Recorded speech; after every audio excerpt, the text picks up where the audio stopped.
নমস্কার। ভারতীয় জনতা পার্টির উদ্যোগে কর্মসূচি পালন হচ্ছে। আমাদের উদ্দেশ্য পশ্চিমবঙ্গের মাদের এবং বোনেদের সুরক্ষা। আমাদের উদ্দেশ্য আরজি করে যে ঘটনা ঘটে গেছে, সেই কারণে আমাদের এই আন্দোলন আরজি করের যে অভয়া যেভাবে চলে যেতে হয়েছে তাকে তার শাস্তির দাবিতে আমাদের এই আন্দোলন।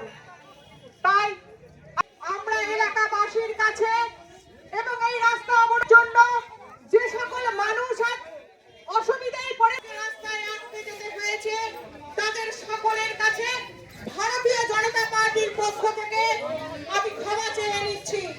আজ আমরা বাধ্য হয়েছি রাস্তায় নেমে আসতে। আজ আমরা বাধ্য হয়েছি সেই আরজি করের মেয়েটির জন্য রাস্তায় দাঁড়াতে। আমার পশ্চিমবঙ্গের সমস্ত মা বোনেদের জন্য আজ আমরা রাস্তায় নেমেছি, কারণ আমরা জানি আমাদের এই রাজ্যে মহিলারা সুরক্ষিত নয়, আমাদের এই রাজ্যে মা বোনেদের সম্মান নেই, কারণ আমরা এমন এক মুখ্যমন্ত্রীকে পেয়েছি তিনি একজন মহিলা মুখ্যমন্ত্রী হওয়ার পরেও পশ্চিমবঙ্গের মায়েদের সুরক্ষা দিতে পারেন না, পশ্চিমবঙ্গের মায়েদের সম্মান দিতে পারেন না। তিনি বিগত দিনে পশ্চিমবঙ্গের মায়েদের যে সম্মান, সে সম্মানকে তিনি ভুলণ্ঠিত করেছেন। তিনি একটি মহিলা ধর্ষিত হলে তার নাম নির্ধারণ করে যান, আপনার কেউ বাকি নাই সেখান থেকে।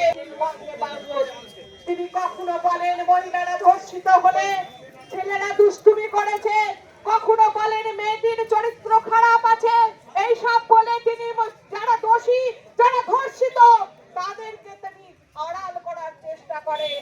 আর এবারে যে আরজি করের ঘটনা ঘটেছে, এই পশ্চিমবঙ্গের কোনায় কোনায় মহিলারা রাস্তায় নেমে চাইছে, তারা বিচার চাইছে। আমাদের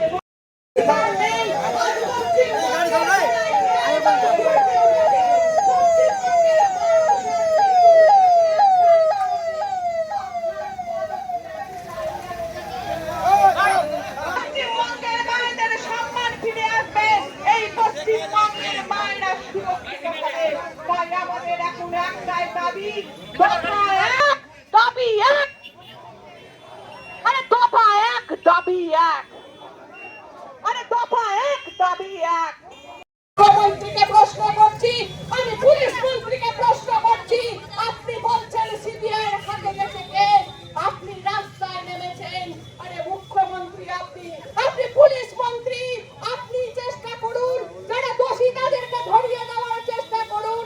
তা না করে আপনি আরজি করেন সেই অভয়ার 10 লক্ষ টাকা দাম রেখেছেন, তার বাড়িতে আপনি 10 লক্ষ টাকার অভয় পাঠিয়েছেন। আপনার মনে হয়নি পশ্চিমবঙ্গের মেয়েরা? আমরা তৃণমূলী নেতাদের দেখছি বিভিন্ন মঞ্চ থেকে আপনারা বিরোধীদের হুঁশিয়ারি দিচ্ছেন, সাধারণ মায়েদের হুঁশিয়ারি দিচ্ছেন। আপনারা কোথাও বলছেন যারা মুখ্যমন্ত্রীর বিরুদ্ধে বলবে সে সকল বাড়িতে গিয়ে মায়েদের ছবি বিকৃত আকারে আপনি নাকি তার বাড়ির সামনে ঝাঁকিয়ে দিয়ে আসবেন। কোথাও তৃণমূলী নেতাদের আমরা বলতে শুনছি আপনারা নাকি বিরোধীরা যাদের নাকি হাত পা ভেঙে দেবেন।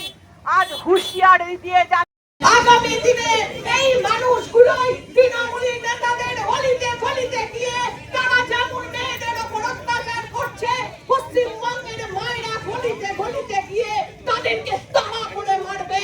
তারা আর ভয় দেখালে পশ্চিমবঙ্গের মায়েরা ভয় পাবে না। তাই আপনারা সাবধান হয়ে যান, কারণ আপনাদের কিন্তু পতন এসেছে। এই পশ্চিমবঙ্গের মায়েরা আপনাদেরকে ছুঁড়ে ফেলে দেবে, সেই জন্য প্রস্তুত থাকুন। আগামী দিনে আমাদের এই আন্দোলন চলবে।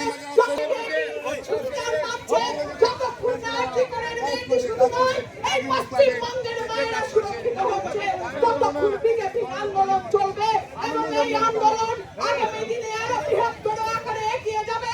আর পশ্চিমবঙ্গ স্তব্ধ হয়ে গেছে, পশ্চিমবঙ্গের প্রত্যেকটি মন্ডলে আজ অবরোধ চলছে। এই অবরোধ আগামী দিনে আরো বৃহত্তর হবে। আপনি সাবধান হয়ে যান। আমাদের দাবি শেষে একটাই, দফা 1, দাবি 1।